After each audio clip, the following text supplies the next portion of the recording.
Today's episode is brought to you by the Tax Defense Group. Did you know that in order to get your stimulus check, you had to have filed your taxes for the 2018 or 2019 tax year?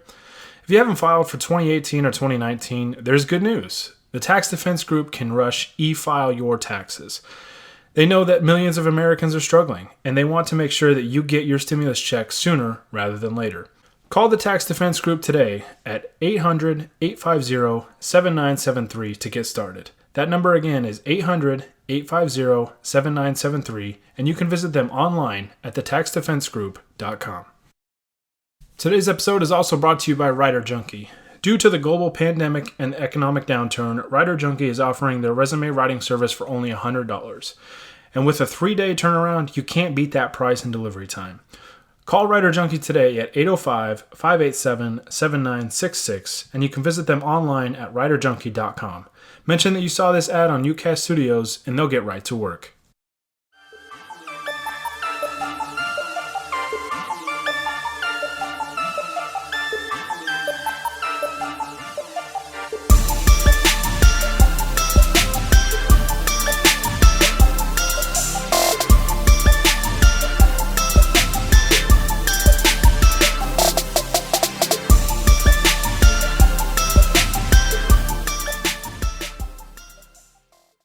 What's going on, everybody? Welcome into another episode of the Lakers Outsiders Weekly Podcast, brought to you by UCAS Studios. I am your host, Gary Kester, here with you as always. And today I'm going to be talking about basically my reaction and my thoughts to Kobe Bryant's appearance on The Last Dance. For those of you that haven't been following, I feel like pretty much every basketball fan has been following it to this point. The documentary on the 1997-1998 Bulls. Really, it's just about the Bulls dynasty. It's kind of jumped back and really kind of gone over all their championships and gone over Michael Jordan's career almost as a whole, even his college career back in North Carolina and things of that nature. It's been a fascinating documentary to watch. It's covered a lot of different aspects of the Bulls dynasty. And today, as I'm recording this, they featured Kobe Bryant. There was a small bit to start episode 5 that featured Kobe Bryant and kind of talked a little bit about his relationship with Michael Jordan and how it started at a very young age. And it was really both interesting, fascinating, but also kind of heartbreaking to watch, to see Kobe with the interview, and just to kind of go back down memory lane and see a young Kobe in the All-Star game going up against Michael Jordan, going really just toe to toe with him, and just not backing down in classic Kobe fashion. So really, really cool to see that, but also very, very heartbreaking. And it's just very surreal still that Kobe Bryant is no longer with us, and it breaks my heart every time I think about it, because it doesn't feel real. And it's tough, man. It's tough. It's going to take, for somebody that grew up watching Kobe Bryant, idolizing Kobe Bryant. That was my hero, as a basketball player growing up. That's who I wanted to be. I wanted to be just like him. And, tough to see him, again, doing the interview for the documentary. And then the clips that we saw of him in the 1998 All-Star game. In his second season at age 19, which is pretty wild. So, but yeah, so going to go over my thoughts more in detail about kind of what we saw and some other things kind of related to it. So, but as always, guys, before I really dive into it, be sure to like this video if you're watching it on YouTube. You can subscribe to UCAS Studios and Lakers Outsiders on YouTube and wherever you get your podcasts, just any major podcast platform. We are there. You can follow Lakers Outsiders on Twitter and Instagram at Lakers Outsiders. You can like us on Facebook, and you can follow me on Twitter at Gary Kester. That is GaryKester. So, with the plugs out of the way, let's just go in basically and talk about my thoughts about what we saw in the documentary. So, it wasn't as detailed as I thought it might be, but it gave us a glimpse into not only who Kobe Bryant was, as a as a player, as a competitor, as a man, but really kind of gave us a glimpse into the relationship between him and Michael Jordan. And I thought that was really interesting. And I also thought what was really interesting is the clips of the other Eastern Conference All-Stars in the locker room talking about Kobe. I mean, Kobe was age 19. This was his second season, in a season that he primarily came off the bench. Started one game that season, but was an All-Star. Played in 79 games, started in one. Played 26 minutes a game that year, averaged 15 points a game, 3 rebounds, 2.5 assists. But, I mean, you could tell from year 1 to year 2 that Kobe had made a pretty big leap. And if you've watched, I don't remember which documentary it was. There's been kind of a couple movies, documentaries, shows, whatever, on Kobe. And I think it might have been in Muse, but I'm not sure.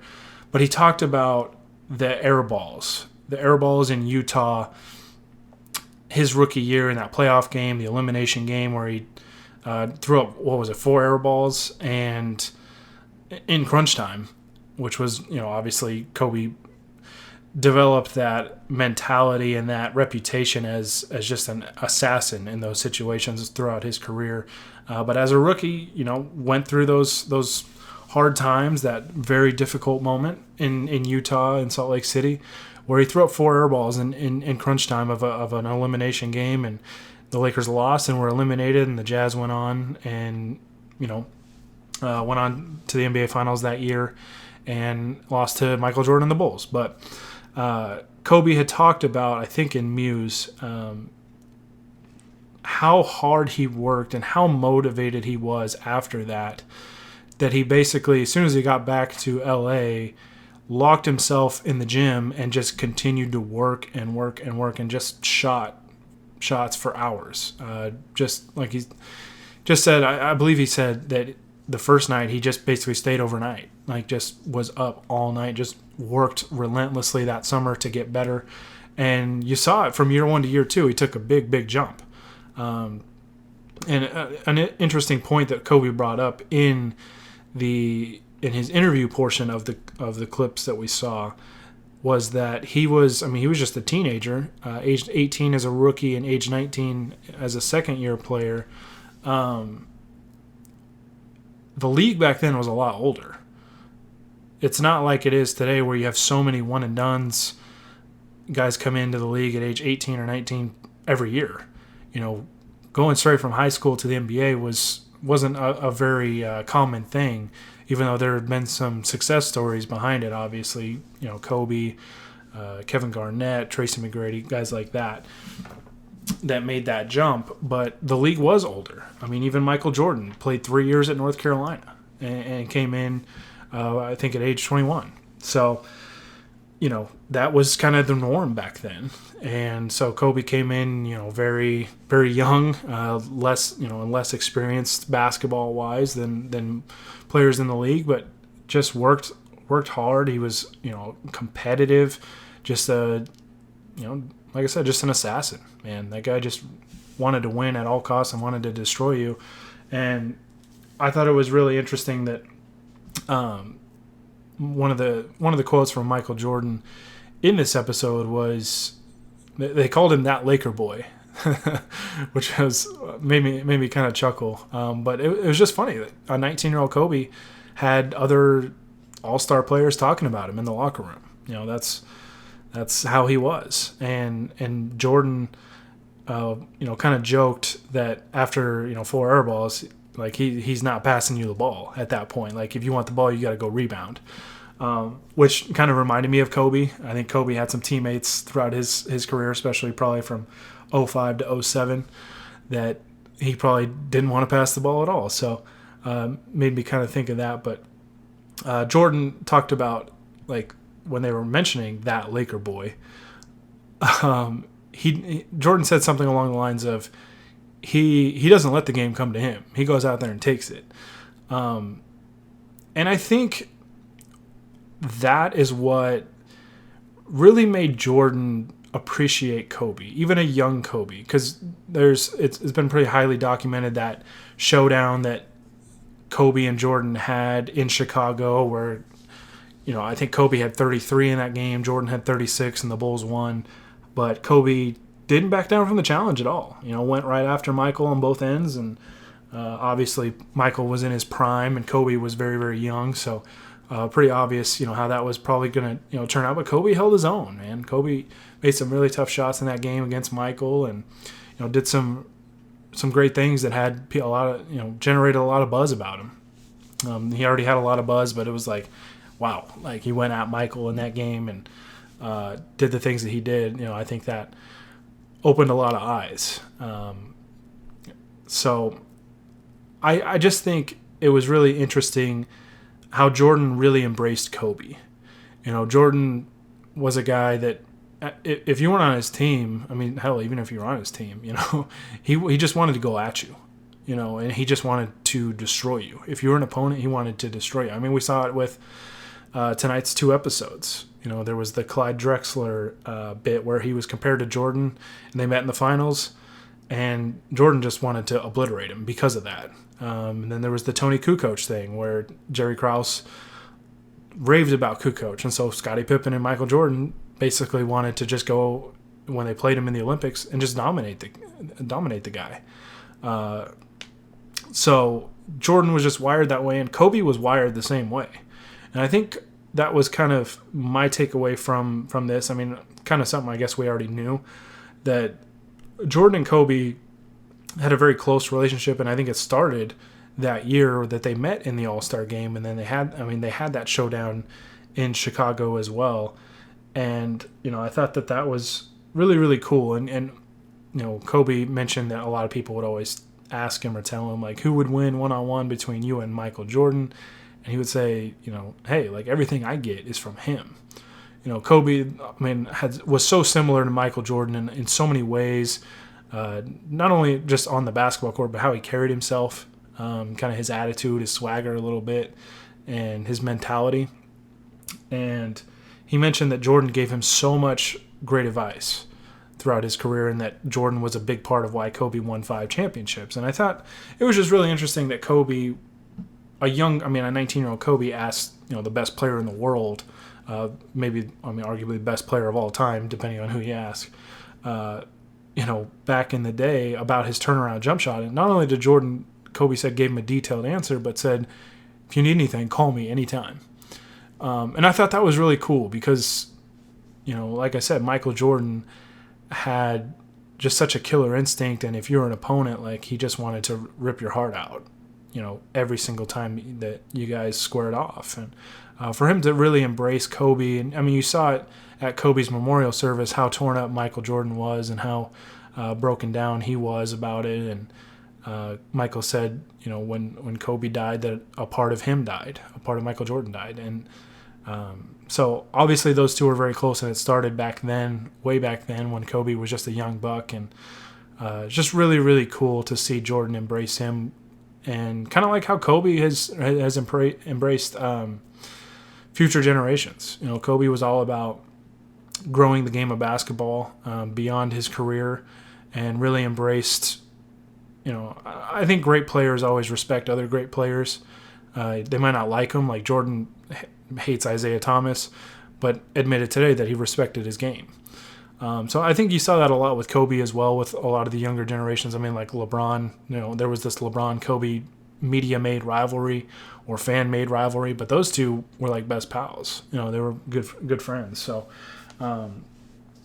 I think Kobe, being the relentless worker and just the ultimate competitor, and he had that fire and that drive within him, and I think Jordan recognized that and just probably appreciated Kobe for what he was, because I think Jordan saw a lot of himself in Kobe, not only as a player, but just as a competitor.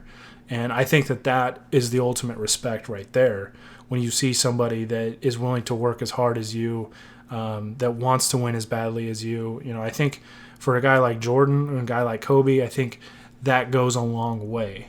And that is something that, that's another, I guess, just another reason why I think that those two appreciated and loved each other so much, and why their relationship grew.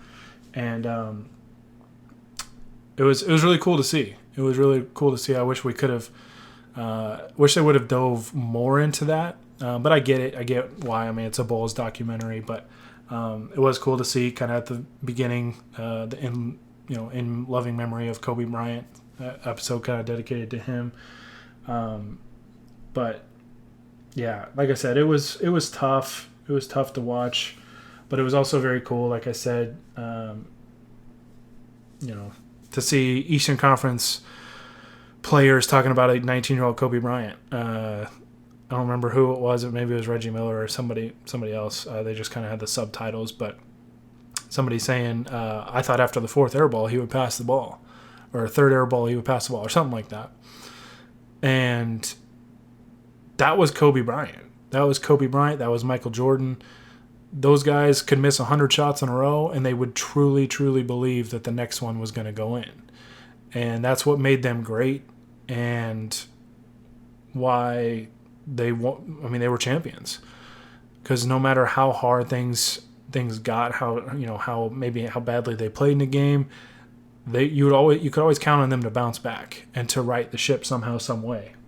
So just really, really cool to see, MJ embrace Kobe the way he did, and Kobe, reference him as his big brother, and like I said, just it was really cool. It was really cool, and like I said, Kobe improving from year 1 to year 2 took a lot of hard work, and I think stuff like that doesn't go unnoticed, especially to a guy like Michael Jordan, who could see Kobe's ascension and see how competitive he was, and I think that's why those two respected each other and appreciated each other and grew to love one another. So it was really, really cool.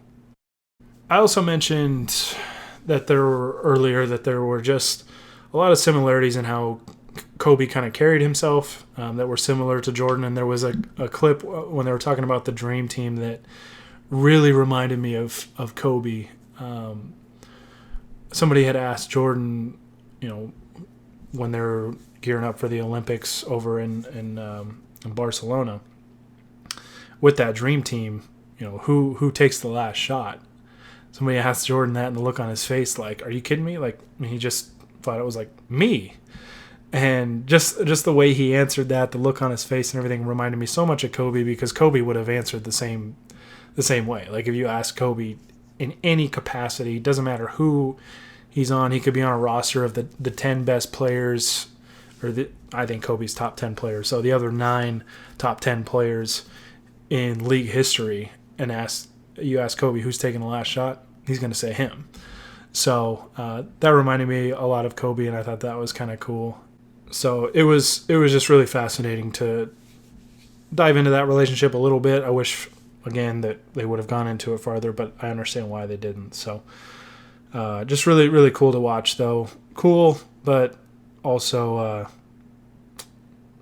kind of heartbreaking as well. So all right, I'm going to have some final thoughts here in just a second, but I'm going to take a quick break and give you guys a message from our sponsors. Today's episode is brought to you by the Tax Defense Group. Did you know that in order to get your stimulus check, you had to have filed your taxes for the 2018 or 2019 tax year? If you haven't filed for 2018 or 2019, there's good news. The Tax Defense Group can rush e-file your taxes.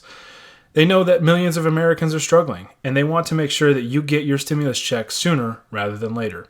Call the Tax Defense Group today at 800-850-7973 to get started. That number again is 800-850-7973, and you can visit them online at thetaxdefensegroup.com. Today's episode is also brought to you by Writer Junkie. Due to the global pandemic and economic downturn, Writer Junkie is offering their resume writing service for only $100. And with a 3-day turnaround, you can't beat that price and delivery time. Call Writer Junkie today at 805-587-7966, and you can visit them online at writerjunkie.com. Mention that you saw this ad on Newcast Studios, and they'll get right to work. Okay, so I just have a couple more last thoughts, and then I will sign off from here. This pod's not going to be super long today. It was a pretty short clips of what we saw of Kobe. As cool as it was. All I could really think of, I think after the episode and just kind of after that little segment was, just made me really sad that it was kind of like what could have been. I've thought about this probably a number of times in the months that since Kobe has passed, of what could have been in his post-basketball life, the next stages of his life. I mean, Kobe's impact on the game during his career was already tremendous. Huge impact. I mean, hell, every good perimeter player nowadays seems like it gets compared to Kobe Bryant. And his impact with his career obviously was unreal, but I think he was just getting started. He was just getting started, and I loved how obviously Kobe had all daughters, so growing women's basketball I think was especially important to him. Especially because what made the events that much more tragic was Gianna Bryant's projection. She was going to be a star women's basketball player. So I think that probably helped influence Kobe a little bit to help try and grow women's basketball and just get it more on the map, because a lot of people don't take it seriously. And I think he was all about growing the game of basketball. And I think that's why he embraced future generations so much, and was willing to work with younger players and help them get better, because he just wanted the game to grow. And I think with his influence and his impact, he could have helped grow the game so much more than he already did. And I think he looked forward to that challenge, on top of all of his other things that he was doing. And I think he could have grown both men's and women's basketball tremendously. And it just really sucked. Tonight, I guess, was just kind of a reminder of how we were robbed of that. And, it sucks. It's heartbreaking that we didn't get to see the next stage of Kobe Bryant's life. And because I think he was going to do more great things, just more and more great things. And, we all wanted to see Kobe Bryant grow old. We wanted to see him, see that Hall of Fame speech was something I was really, really looking forward to. It was going to be epic. And, it just made me sad tonight. It really did. It was cool, I think at the beginning to kind of go back down memory lane and see a young Kobe at that All-Star game. And to see how Jordan embraced him. But just made me sad. Just made me really, really sad to think of what could have been, because Kobe, I thought, was going to really continue to grow the game of basketball and do a lot of other things outside of basketball that would have been really, really cool to see. And just to see his, he really took advantage of his platform in a lot of ways, and his impact, his outreach. I think he really understood how much influence he could have, and he tried to use that in really positive ways.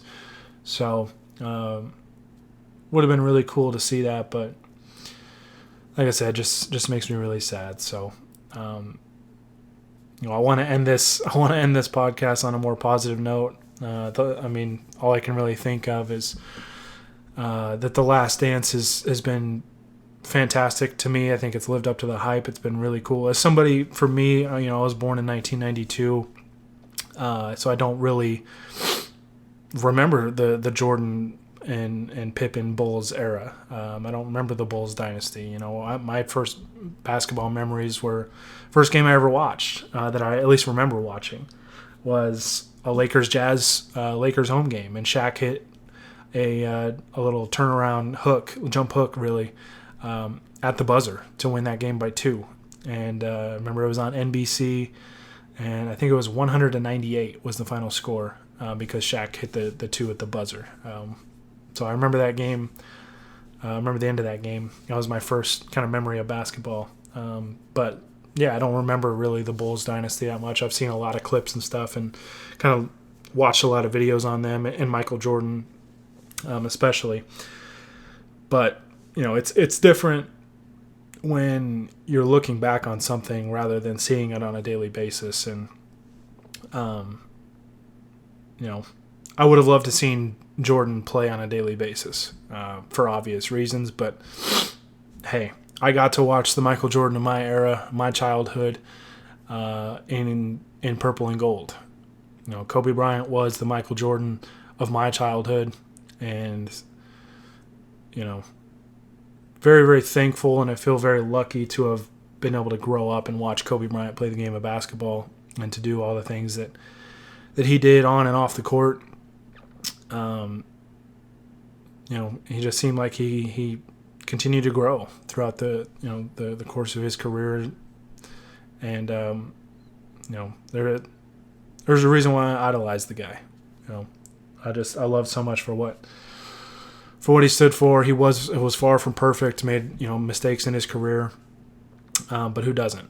They highlighted mistakes in Jordan's career. Jordan wasn't squeaky clean either. So the documentary's been really good. So if you haven't watched it at all, or if you're waiting, I think until it goes on Netflix or something, or you can stream everything at once somehow, some way. I highly recommend it. It's been really, really good. I'm excited for these last 4 episodes, the next 2 Sundays, and curious to see. Obviously, we know how everything ends, but I'm curious to see all the details that come about with these next couple episodes. So, yeah, that's all I can really say at this point. That I'm just sad to see that about Kobe.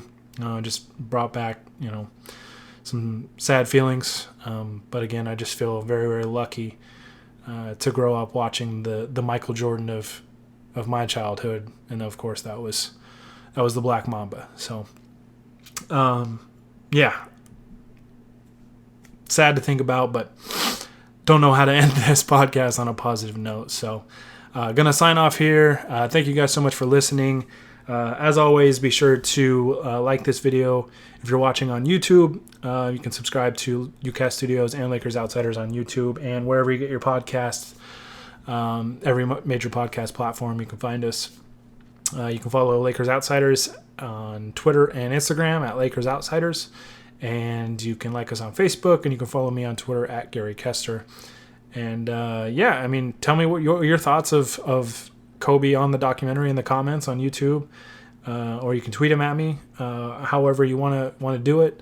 You can shoot me questions that you want answered on the pod, topic ideas you want talked about, whatever. Open to all that stuff, as I mentioned pretty much every podcast now. So very open to that. Again, appreciate you guys listening. I really can't state that enough. I really do appreciate those of you that listen regularly. I truly, truly do appreciate it. So, but I'm going to get out of here. Hope you guys had a great weekend, and hope you guys are staying safe out there and taking care of one another. And until next time, guys, this is Gary Kester with the Lakers Outsiders signing off and saying Mamba forever.